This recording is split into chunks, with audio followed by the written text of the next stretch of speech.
The American wilderness operates on a scale that is hard to comprehend until you're standing in the middle of it.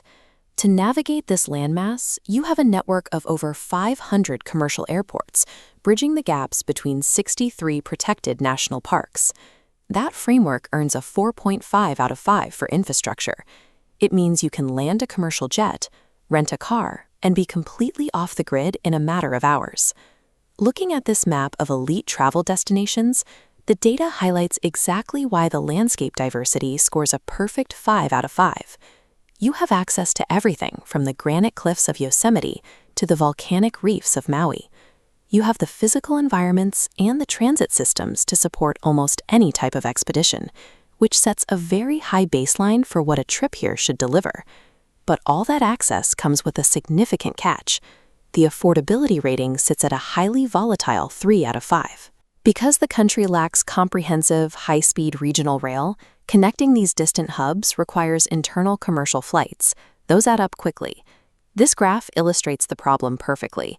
You can see the sharp spikes in travel costs during the summer for the national parks, and again in the winter for southern destinations and ski resorts. The demand simply crushes the available supply of lodging. If you try to cross off multiple climate zones in a single continuous cross-country trip, you usually end up with logistical burnout and a completely drained budget. So the real challenge of American travel becomes an equation of return on investment. You have to figure out how to access these geographic extremes without paying peak season premiums. Say you decide to jump from the deserts of the Southwest to the historic Northeast. This map models the financial impact of that route. Bridging those massive climate zones bypasses the highway system entirely. You're forced into the air, and you can watch how quickly those internal flights drain your overall budget. The most practical alternative is isolation. You confine your itinerary to a single geographic lane, like the historic corridor. By staying on the eastern seaboard, you get an incredibly high density of foundational political monuments, world-class museums, and preserved colonial architecture, all within a few hours' drive. The trade-off for eliminating flights is you are now entirely at the mercy of one specific climate zone. In the Northeast, the temperate weather restricts your optimal travel window. To avoid harsh, disruptive winters and humid summers, you are forced to narrow your trip strictly to the spring or the fall. Grouping locations geographically solves the transit cost issue, but dictates exactly when your trip will be comfortable. Plotting outdoor adventures on a chart measuring uniqueness of experience against physical effort and financial cost reveals a pattern.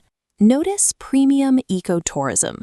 Experiences like Death Valley stargazing or Nepali coast hiking map directly into the high-effort, low financial cost quadrant. You save money on lodging, but pay a different toll. These remote environments require intense physical conditioning and gear to survive massive temperature swings. On the opposite end of the spectrum, you have highly accessible, low-effort luxury routes. Driving the Pacific Coast Highway delivers over 600 miles of continuous cliffside ocean views from the comfort of a climate-controlled vehicle. But that low physical barrier to entry means you are competing with everyone else for limited space. You offset the physical ease with peak season lodging rates and the constant risk of seasonal road closures. The reality is that world-class environments always exact a toll. You simply have to decide whether you'd rather pay it out of your bank account or through physical endurance.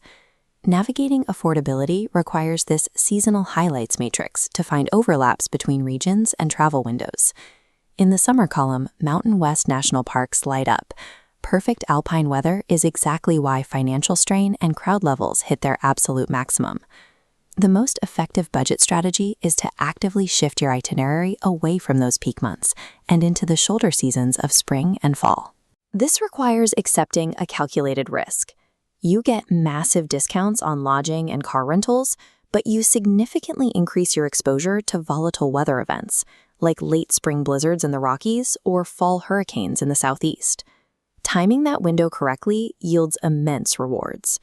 Mapping a route through the autumn color circuits of New England gives incredible visual access without summer premiums.